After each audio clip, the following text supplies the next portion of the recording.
Esse mês, nós estaremos discorrendo sobre a série Nossa Identidade em Cristo. E eu trouxe, então, uma mensagem, mas antes de falar da mensagem, eu gostaria de fazer um convite a você que não está frequentando a escola bíblica, para você vir para a escola bíblica. Só que não é aqui na igreja, não. Nós estamos abrindo uma nova escola bíblica lá no Espaço Koinonia. Então, você que não está frequentando, que deseja fazer isso, é uma bênção. Eu testemunhei sobre a minha vida da escola bíblica, que meu pai não era evangélico, minha mãe era, e a gente podia ir para a escola bíblica todo domingo de manhã. Meu pai permitia que minha mãe levasse, e foi aquilo que nos salvou, entre aspas, né? Por quê? Porque minha mãe morreu quando eu tinha 10 anos, mas a gente ficou com o hábito de ir para a igreja. Então, ela morreu, meu pai não era evangélico, e ficamos os 6 indo para a EBD. Todo domingo a gente ia, às vezes faltava, né? Porque menino criado sem mãe faz o que quer.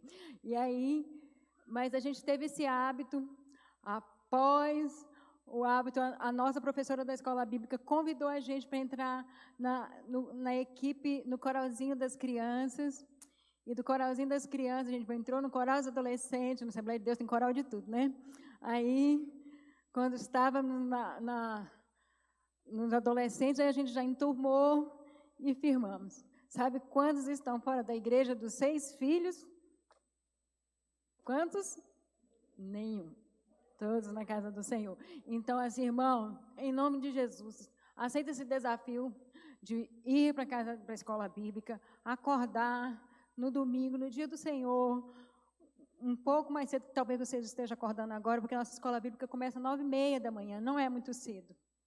Nós acordamos, levamos nossos filhos 7 horas, 7h30 para a escola. No dia do Senhor, você resolve que o menino está cansado. Descansa no sábado, leva o menino para o Espaço Koinonia. Estamos aqui fazendo uma concorrência com a EBD daqui, mas em nome de Jesus nós vamos levantar 150 novos alunos lá no espaço. Cutuca um irmão aí, falei assim, desse pode ser você, hein? Cutuca logo aí que ele deve estar faltando na escola bíblica. Então nós vamos falar sobre a nossa identidade. Identidade é um documento que prova quem você é. Nós temos uma identidade, nessa identidade nós temos o quê? Nosso nome dos nossos pais, o local onde a gente nasceu, a nossa nacionalidade, tem a nossa impressão digital, que é única. Então, esse documento mostra quem somos nós. Quando eu era da Polícia Civil, eu aprendi os sentidos dos dactilos. Dactilos são esses sinais aqui. E aí, então, eu trabalhava no sistema penitenciário, e aí, na hora de ir embora, eu tinha que conferir os dactilos dos visitantes, para ver se batia com o dactilo da identidade. Então, eu olhava e eu sabia olhar na identidade se era ou se não era o dactilo daquela pessoa, porque tem preso que foge, deixa o parente lá dentro e foge. Tem preso que faz isso. Então, na identidade, a gente olhava, claro que tinha um perito nisso, e a gente fazia umas amostragens. Alguns iam para lá, o resto ia na gente mesmo, sabia só ler as direções certinho. Então, era a identidade da pessoa. A pessoa apresenta a identidade. Mas para você ter uma identidade, primeiro você tem que ter o quê? Uma certidão de nascimento. Então, você apresenta a sua certidão de nascimento ou de casamento, né? Depois que você casa, você também pode tirar a identidade com certidão de casamento. E, então, é onde você nasce para a sociedade civil. Então, é um registro civil, que é a certidão que alguém declara o que está acontecendo ali. Geralmente, é o genitor. Fala assim, esse é meu filho. Então, sobre essa história de esse é meu filho, eu me lembrei porque a nossa identidade nos remete ao batismo. Antigamente, quando a igreja, quando o cristianismo se torna a religião oficial do império, então, a igreja ganhou o direito de fazer com que todo mundo que nascia recebesse um documento que fazia entrada ao mundo civil. Era o certificado de batismo, que hoje, graças aos batistas, se vocês não sabem, né? Essas coisas mudaram um pouco. Então, a pessoa nascia, ia para a igreja, batizava, recebia o documento de batismo e nascia para o Estado. Então, a religião e o Estado eram juntas, e então a criança nascia para o Estado no dia que nascia para a igreja, que era o momento que eles eram apresentados na igreja. E então, eu pensei no batismo de Jesus, para a gente hoje falar um pouco do batismo, e depois nós vamos lá para Gálatas. Vamos ler Mateus 3, versículos 13 a 17.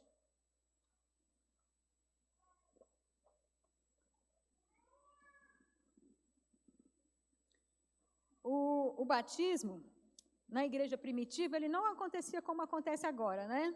Nós, protestantes, o que nós fazemos? A pessoa crê em Cristo, aceita Jesus como Salvador e participa de uma escola que a gente chama da classe de novos convertidos, recebe os primeiros ensinamentos e depois é batizado.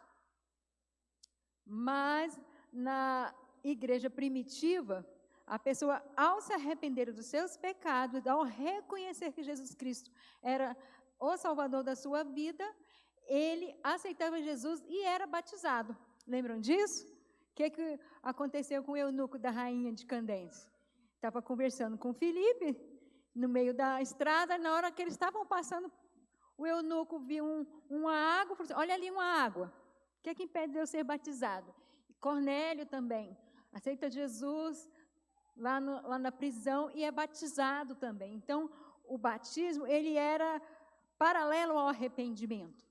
Mas, o que aconteceu na época que a igreja se torna a religião oficial do Estado?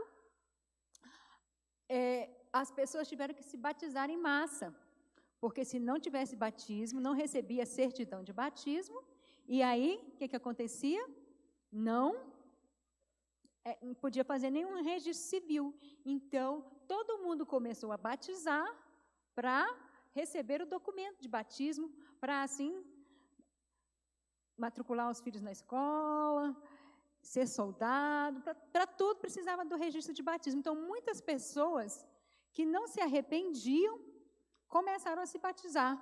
Então, por causa disso, a igreja, então, coloca a catequese, que é o ensino sobre as doutrinas básicas do cristianismo, e a igreja protestante, então, faz o quê? Aceita Jesus, faz a catequese, que é a aula na classe de batismo, e após isso batiza. Mas antes não, a pessoa fazia como Jesus. Vamos ver como era? Por esse tempo, versículo 13 do capítulo 3 de Mateus. Por esse tempo, dirigiu-se Jesus da Galiléia para o Jordão, a fim de que João o batizasse. Ele, João, porém, dissuadia, dizendo, eu é que preciso ser batizado por ti, e tu vens a mim? Mas Jesus lhe respondeu, deixa por enquanto, porque assim nos convém cumprir toda a justiça. Então, ele o admitiu. Batizado Jesus, saiu logo da água, e eis que lhe abriram os céus, e viu o Espírito de Deus descendo como pomba vindo sobre ele. E eis uma voz do céu que dizia, este é meu filho amado, em quem me comprazo. Então, na hora que Jesus Cristo passa pelo batismo, ele ouve uma voz do céu. E a voz do céu diz, este é meu filho amado. O Espírito Santo desce sobre ele e há uma voz que diz, este é meu filho amado, em quem eu tenho muita alegria. E essa é a identidade de Jesus. Um pai que olha para ele e diz, este é meu filho amado, em quem me comprazo. Então, o pai, então, declara, assim como um dia o Paulo foi lá no cartório do Núcleo Bandeirante e falou assim, olha, eu tenho uma filha amada que nasceu. olha aqui, documento do hospital, eu sou o pai. Aí eles me dá esse documento, pai. Aí o pai vai lá, ela olha lá, e qual é o nome que você quer colocar? Ana Paula. Depois passou 2 anos de novo, né? Esse é o meu filho, tem o nome dele, Pedro, 3 anos. Essa é outra filha, Patrícia. Então, falar nisso, hoje batizou não, foram apresentadas 7 crianças na igreja, foi lindo, irmão. Eu peguei o microfone, mas meu microfone estava sem voz. Eu falei assim, falta só o 2º e o 3º, né? Para a gente encher a coinonia de menino. E aí, então, o Paulo falou, esse é meu filho. Ele declara na certidão de nascimento, este é meu filho. E Jesus Cristo ouve a voz do céu. As pessoas ouviram Jesus, uma voz do céu dizendo sobre Jesus, este é meu filho, amado, em quem eu tenho muita alegria. E nós, por causa de Jesus, somos filhos amados de Deus. Nós somos filhos amados de Deus. E então, eu lembrei daquela música dos Arraiz que diz, eu fui encontrado. Jesus nos encontra. Eu não sou mais um estranho, eu sou um filho. Nós somos filhos de Deus. E então, eu pensando sobre essa identidade, eu fiz um apanhado nos escritos paulinos, especialmente em Gálatas, sobre a nossa identidade em Cristo. Então, nós vamos ficar um pouco de tempo aqui em Gálatas, para a gente discorrer sobre a nossa identidade em Cristo. Vamos começar, então, lá em Gálatas capítulo 2.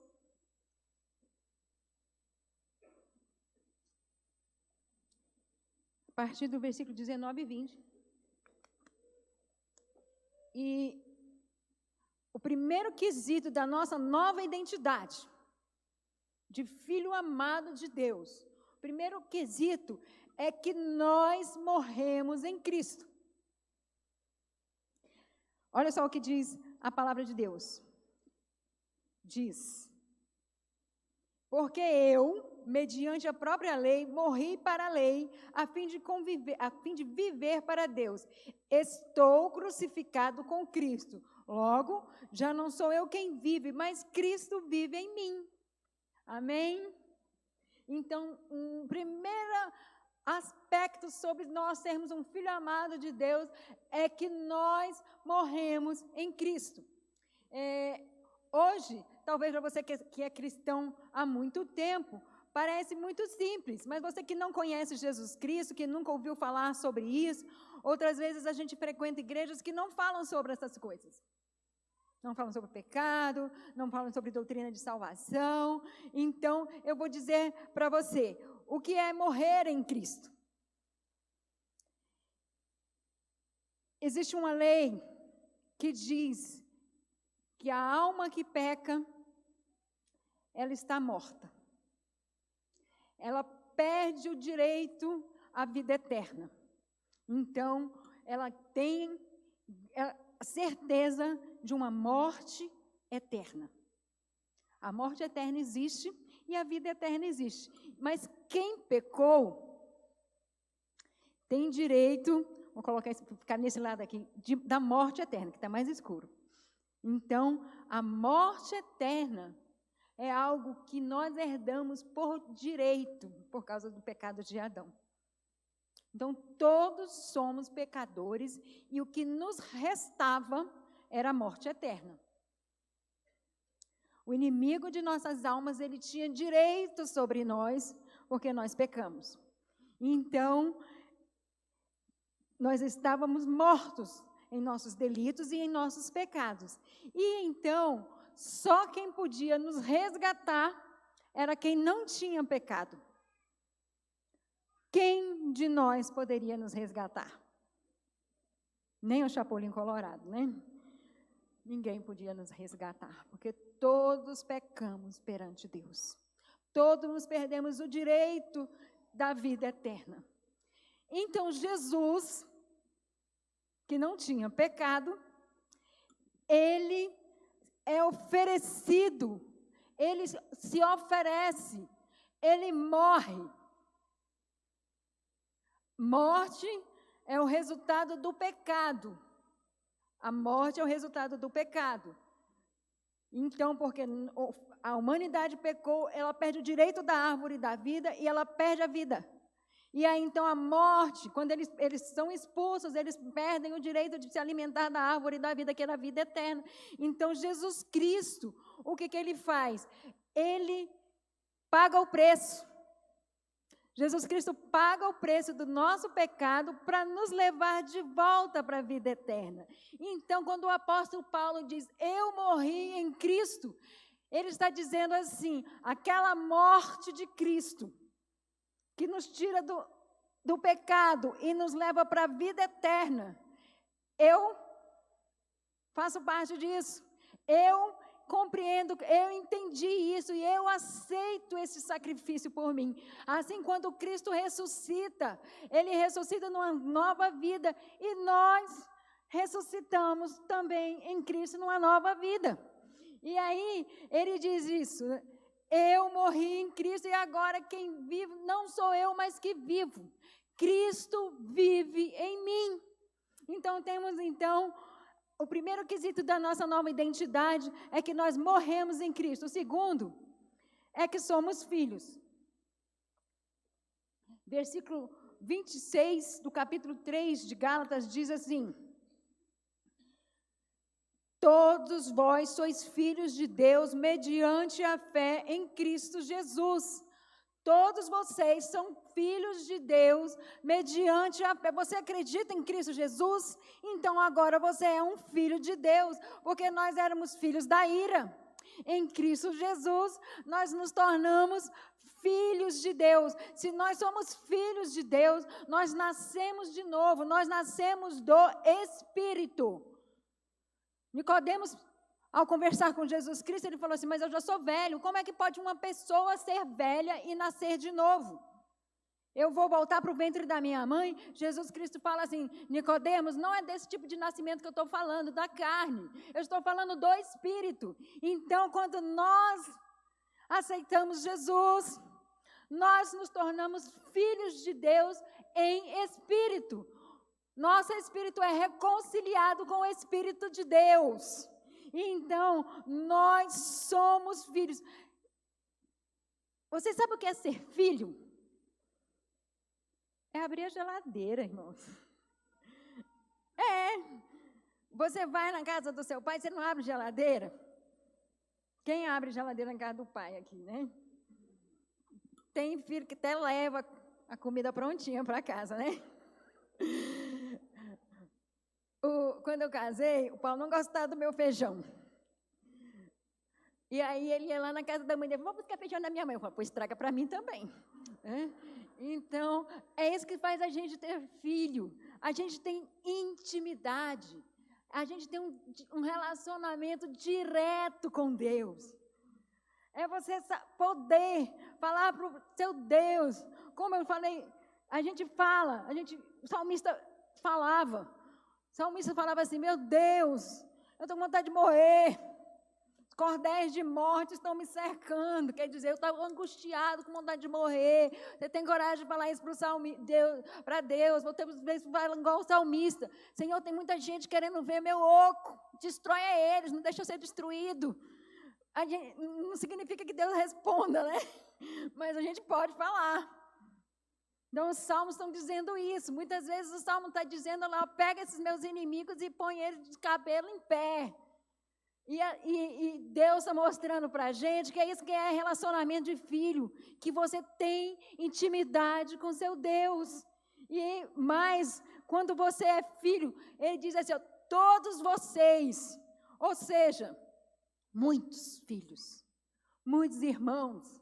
E é isso que Jesus Cristo traz para nós. A identidade, somos todos filhos. No Brasil, existe um machismo sem fim. A nossa cultura tem isso, de que a mulher é quando o marido ajuda em casa. Os dois trabalham fora, o marido ajuda. Os dois trabalham fora e o marido ajuda. Ainda põe no Facebook, ajudando minha esposa. Né? O que é isso? Por que os dois sujam a louça e só um tem uma obrigação e o outro faz o favor de ajudar? Isso é um machismo, é uma desigualdade. Aqui no Brasil existe também a desigualdade social. A desigualdade social aqui é tremenda. A minha menina está namorando um rapaz da Noruega. Lá todo mundo estuda em escola pública. Uma escola para todo mundo. Qualquer um estuda na escola pública, qualquer um vai no hospital público. Aqui só vai na escola pública quem não pode pagar. Quem pode pagar não estuda. Então, assim, são coisas totalmente sectárias. Mas em Cristo Jesus, ele diz assim, dessa sorte não tem mais judeu, não tem grego, não tem escravo, não tem livre, não tem homem, não tem mulher. Somos todos um em Cristo Jesus. Jesus Cristo, ele não tem esse tipo de preconceito, porque você é homem, você vai ter que fazer isso, porque você é mulher, você vai ter que... Não, vocês são todos irmãos. São todos irmãos, tem todo mundo o mesmo direito. Ele não diz assim, você é filho adotivo, você vai receber isso, você é o filho mais velho, você vai receber aquilo, você é uma filha menina, uma filha mulher, você não vai receber nada. Não. Ele diz, nós somos todos filhos. Não tem mais diferença. E isso traz em nós essa identidade. Nós somos filhos de Deus. Isso é muito importante. Isso é muito bom. E você nunca se esqueça de que você é um filho de Deus. Você não é pouca coisa. Quando eu fui fazer um concurso, só tinha uma vaga. E a pessoa perguntou, você vai fazer esse concurso? Eu falei, só uma que eu preciso. Eu sou filha de Deus. Eu vou fazer esse concurso. Passei em segundo lugar, Deus foi misericordioso e me chamou. Eu quase chego lá. Na misericórdia do Senhor. Nós somos filhos de Deus. Deus quer o melhor para os seus filhos. Nunca se esqueça que você é filho de Deus. Você é filho do Deus Todo-Poderoso. O terceiro ponto que eu queria falar de Gálatas é que nós somos livres. Gálatas capítulo 5, versículo 1, diz assim: para a liberdade foi que Cristo nos libertou. Permanecei, pois, firme e não vos submetais de novo ao jugo da escravidão.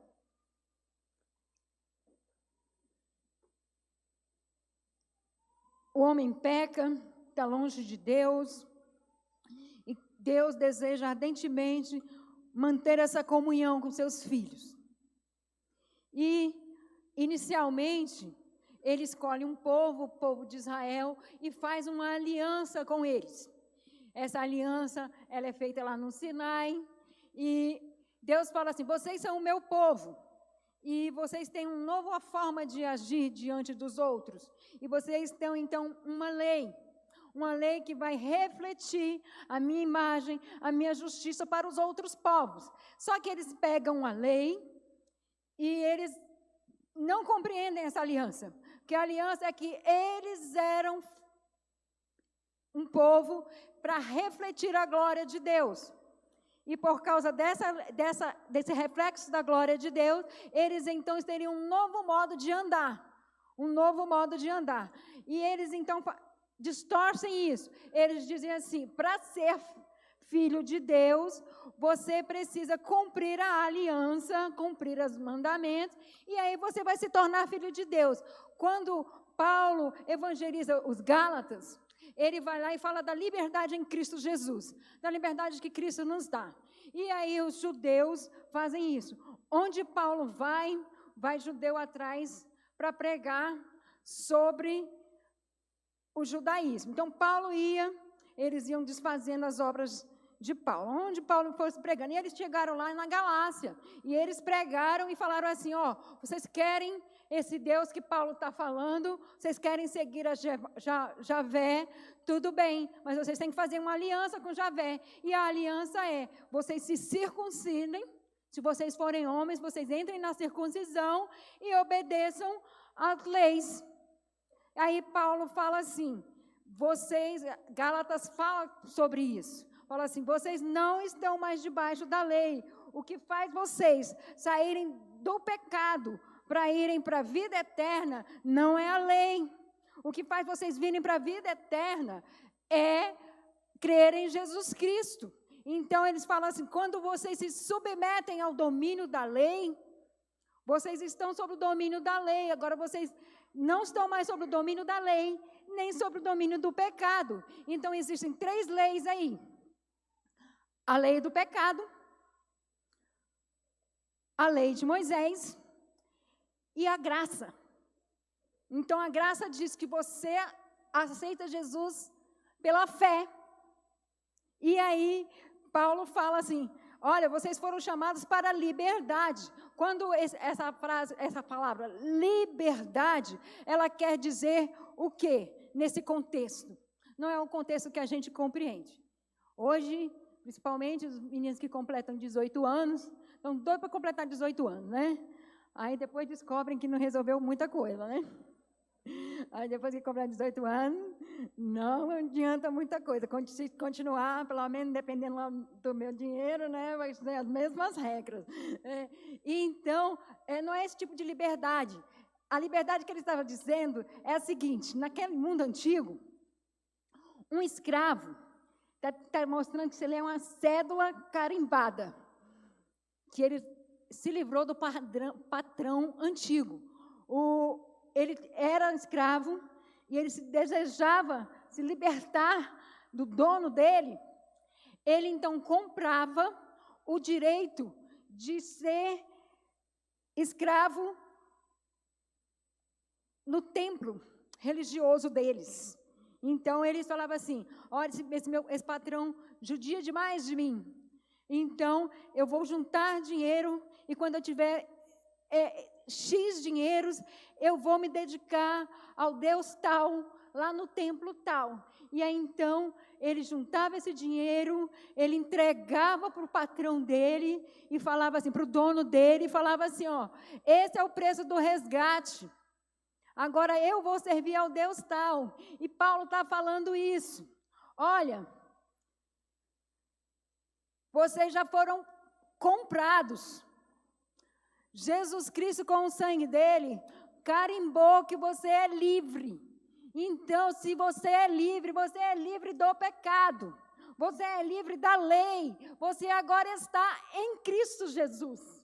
Então, isso que nós precisamos compreender, que nós agora não vivemos mais debaixo do domínio do pecado. O pecado não tem que nos dominar. A palavra de Deus diz que o pecado ele bate na porta todos os dias, e todos os dias nós temos o dever de subjugá-lo. Então, o apóstolo Paulo fala isso, olha, vocês já têm a cédula para entrar para um novo dono, vocês têm Cristo Jesus, vocês já são livres em Cristo. Então, vocês já têm, vocês não peguem a cédula de vocês e rasguem e voltem para os antigos donos. Quais eram os antigos donos? O pecado ou a lei? O que é ser até hoje dominados pela lei, dominado pelo medo, dominado pela culpa. Jesus Cristo já pagou, Jesus Cristo já carimbou nossa cédula da nossa escravidão. E muitas vezes nós nos submetemos a elas de novo. Esses dias minha filha me mandando, nem sei o que eu estava querendo fazer, só sei que eu não estava querendo conversar sobre isso, mas eu converso porque ela está morando muito longe, aí eu fico com dó. Mãe, a gente perde a salvação? Menina, lá vem você com essa história. Menina, lá vem você com isso, eu não já falei que a gente não é calvinista? Mãe, não é disso que eu estou falando. O que é então? Mãe, porque assim, eu fiquei tão impressionada, porque eu falei assim, qualquer dia que eu tiver oportunidade, eu vou falar isso na igreja. Porque na cabeça dela, crente em Cristo Jesus, batizado desde 12 anos de idade, ela estava falando assim, mãe, se eu fizer uma coisa que não agrada a Deus, eu vou para o inferno.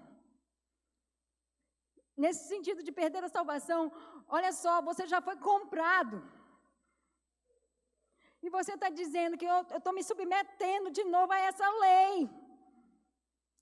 Se você já é da lei de Cristo Jesus, é claro que nós não estamos imunes ao pecado, irmãos. Nós ainda estamos nesse corpo. É claro que nós estamos... A gente peca sem querer. Crente, é isso. Quando nós estamos debaixo do domínio do pecado, a gente não tem poder para não pecar. Mas quando nós estamos em Cristo, nós pecamos por acidente, por causa dessa nossa antiga natureza. Porque eu fiz alguma coisa que não agradava a Deus, agora eu já vou direto para o inferno. Claro que não, você está numa nova lei, você está em Cristo Jesus. O sangue de Jesus Cristo, seu Filho, nos purifica de todo pecado. Vamos confessar o nosso pecado, vamos nos arrepender, vamos levantar a nossa cabeça e seguir adiante. Porque Cristo já nos resgatou do jugo do pecado, da lei do pecado. Então a gente fica se submetendo à lei. Eu não vou fazer isso porque eu vou para o inferno. Você não vai fazer isso, não é por isso não, crente. Não é por isso que você não vai fazer isso. Eu vou te explicar por que você não faz isso. Por causa de uma terceira lei. Porque nós somos guiados pelo Espírito de Deus. É por isso que nós não ficamos pecando. Porque a partir do momento que você aceita Jesus, você recebe a sua cédula de liberdade em Cristo. Você fica livre do pecado, você fica livre do medo, você fica livre da culpa, você fica livre da lei, do faço, não faço, subo tantas escadas, ando de joelho. Você fica livre disso, você fica livre em Cristo Jesus. E aí então o Espírito Santo de Deus vem morar em você. Você tem o Espírito de Deus dentro de você. Coisa bacana. É lindo você pensar que o Espírito Santo está habitando em você. A música do início falou isso. Hoje, Ele habita em mim. Ele não habita mais num templo. Ele habita em mim. Você é a casa de Deus. Então, em Gálatas, diz isso. Gálatas 5:18 diz isso. Mas sois guiados pelo Espírito e não estão mais debaixo do domínio da lei. Então, nós somos guiados pelo Espírito de Deus.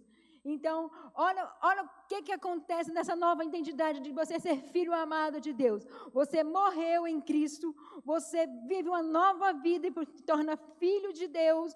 Você é uma pessoa livre do pecado, do medo, da culpa e da lei. E agora você é guiado pelo Espírito de Deus. O Espírito de Deus está aqui em você. Eu não sei se você já brincou de cabra cega. Eu já. Então, a gente anda e alguém vai guiando a gente. E você vai andando e tem uns engraçadinhos que ficam lá, cabra cega, você tenta bater. E aí o outro vai te dirigindo para você andar. E é mais ou menos isso que o Espírito faz com a gente. Ele nos guia onde a gente tem que andar. Ele diz assim, opa, não. Vai por aí. Marcelo? Não. Volta lá e fala com Poliana. Porque o Espírito Santo de Deus já está dentro de você. Eu falei no primeiro culto que um dia desse, eu não sei o que eu fiz. Eu quase faço coisa errada. Mas nesse dia eu pisei feio na bola com o Pedro. Os meninos falam, mamãe não erra, né? Eu falo, só na hora que eu me engano. Que eu estava errada. E aí, o Espírito Santo de Deus falou, vai lá pedir desculpa para o Pedro. E se tem uma coisa difícil para mim, é pedir desculpa. Eu vou dar um abraço, eu falo com a pessoa, mas meu irmão me desculpe. É muito difícil para mim. E Deus ainda faz eu fazer isso com meu filho. E o Espírito de Deus falou para eu fazer. E eu cheguei para o Pedro, falei, meu filho, você me perdoa? Aí ele, perdoa, mãe. Eu sabia que você ia me pedir perdão. Então, assim, esse é o Espírito de Deus que Ele faz com a gente. O Espírito de Deus, Ele traz paz para dentro do nosso lar.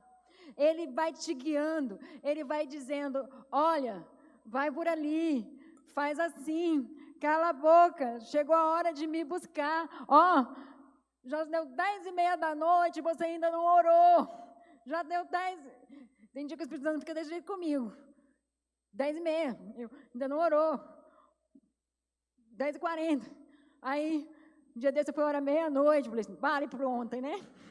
Que eu fiquei lá, quando chegou, Deise, você ainda não orou. Meu Deus, peraí. Então, o Espírito Santo, ele vai te guiando, ele vai te transformando, porque o Espírito Santo está dentro de você. Então, por isso que a lei do pecado, ela não te rege mais, porque na minha velha natureza, meu orgulho ia ganhar. Eu mesmo estando errada, eu não ia pedir desculpa. Esse é o domínio da carne, mas agora eu estou sob o domínio do Espírito. É o Espírito Santo, então, que me orienta, que me auxilia e me leva a uma vida de santidade. É por isso que eu não vivo mais no domínio do pecado, porque o Espírito Santo que está dentro de mim, eu não levo mais uma vida de pecado. De repente, você vai olhar as coisas que você fazia antigamente, você pensa, gente, mas eu parei com isso. Isso acontece ou não acontece na vida de vocês? Quando você chega para Jesus Cristo, que Jesus Cristo entra na sua vida, quando você olha para trás, é que você lembra assim, gente, eu não fazia isso, agora eu não ando mais assim. Por quê? Porque agora é o Espírito Santo que está te dominando. E sabe o que acontece? Nesse domínio do Espírito Santo, ele produz uma nova vida em você. Ele produz frutos. Fruto do Espírito. Observaram isso? De quem é o fruto? O Espírito está habitando em você e ele produz frutos. Não é você que produz o fruto. Muitas vezes a gente fala isso, né? Meu Deus, eu estou precisando de domínio próprio. É o Espírito Santo que não está tendo liberdade na sua vida. Porque quando ele está na sua vida, agindo com liberdade, produz fruto. O fruto não é seu, não é nosso, nunca foi nosso. Nada por nós, tudo por ele. Então o Espírito Santo produz os frutos. Amor, alegria, paz, paciência, amabilidade, bondade, fidelidade, mansidão, domínio próprio. Onde que nós sozinhos conseguimos isso? Mas o Espírito Santo produz em você. E algo que é muito interessante é que você então se torna, por você estar produzindo os frutos do Espírito, você é o que então? Quem produz fruto? Quem é que produz fruto? A árvore. Vamos supor aqui um fruto. Maçã. Quem come a maçã? A macieira ou você?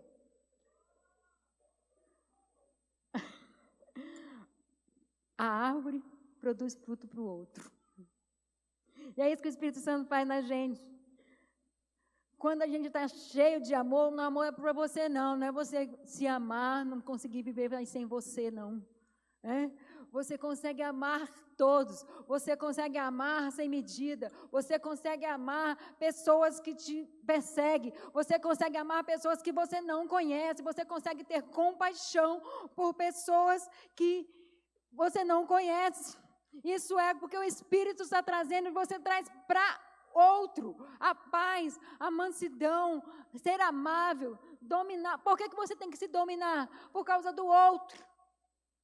Porque se fosse só você, você não precisa se dominar, que era só você mesmo, mas por causa do outro você tem que se dominar. Então, o fruto que o Espírito Santo produz em você, quem vai aproveitar não é você, é o outro. E então, em quinto ponto, é que nós somos transformados de glória em glória.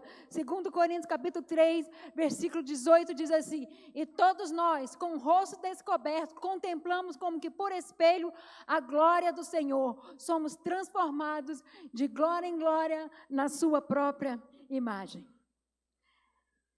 Lindo demais. É isso que nós somos em Cristo Jesus. Somos transformados de glória em glória. o contexto que está escrito em 2 Coríntios, no capítulo no começo, diz assim, Moisés, e não somos como Moisés, que punha véu sobre a face para que os filhos de Israel não atentassem na terminação do que se desvanecia. Moisés, quando ele recebe a lei, lá no Monte Sinai, na hora que ele volta, ele põe um véu, porque o rosto dele ficou brilhando demais. E então as pessoas se incomodaram de estar olhando para ele, e ele falava, Moisés, a gente não está conseguindo compreender a lei, porque o seu rosto está brilhando demais. Então Moisés pôs o véu, só que Moisés pôs o véu, e ele não tirou quando a glória acabou. Aqui no versículo está dizendo isso, para que os filhos de Israel não atentassem na terminação do que acabava. Então aquele brilho da presença de Deus, de Moisés, acabou. E ele continuou com o véu, para não deixar ninguém perceber que a glória que estava ali na hora que ele viu a presença de Deus, acabou. Aí ele fala aqui no versículo 19, nós estamos com um rosto descoberto, contemplando como por espelho a glória do Senhor. Somos transformados de glória em glória na sua própria imagem, como pelo Senhor, o Espírito. Então, Moisés representa o que? O caráter provisório da lei. A lei, ela não conseguiu salvar. A lei mostrou que pela lei somos todos condenados. Foi isso que a lei mostrou. Então, Paulo fala assim, nós não somos como Moisés. Nós não precisamos cobrir o rosto, porque a nossa glória não vai desvanecer. Nós vamos ser transformados de glória em glória na imagem de Jesus Cristo. Então, é isso que acontece quando Cristo está morando em nós. Quando o Espírito Santo começa a fluir a vida dele, nesse fluir de vida do Espírito Santo, a nossa imagem vai melhorando, a nossa imagem vai melhorando, a nossa imagem vai melhorando, até Cristo ser refletido em nós. Pessoas olharem para nós e verem Cristo. Deus olhar para nós e ver Cristo. Por falar em ver Cristo, eu queria retornar ao capítulo inicial de Mateus 3, versículo 17, para finalizar.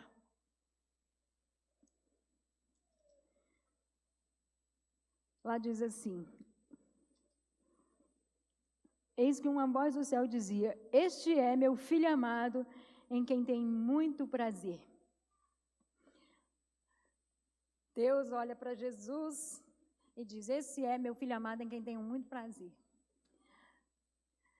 Deus olha para você e ele vê o reflexo de Cristo.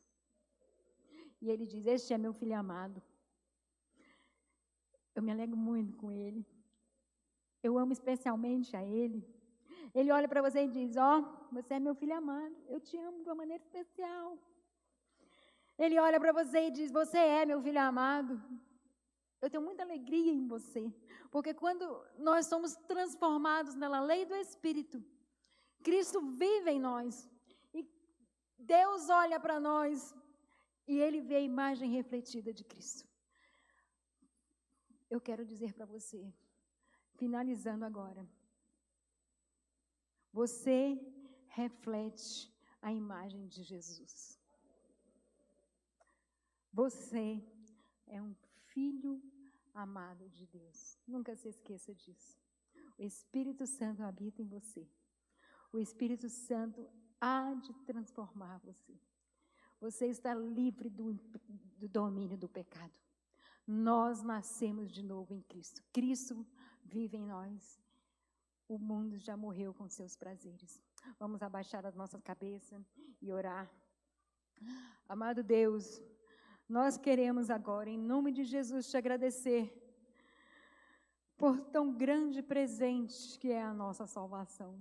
Muito obrigado, Senhor, por nos libertar do pecado. Muito obrigado, Senhor, por nos libertar das trevas, do medo, da dor, da tristeza, da culpa e da lei. Em nome de Jesus, que o teu Espírito Espírito Santo inunde a nossa vida, que nós possamos ter a consciência que o Espírito Santo está em nós, que nós possamos viver essa nova vida no Espírito Santo, que nós possamos fluir a Tua graça, que nós possamos produzir os Teus frutos. Senhor, em nome de Jesus eu te peço, Senhor, flui em nós, reflita a sua imagem em nós, por meio de nós.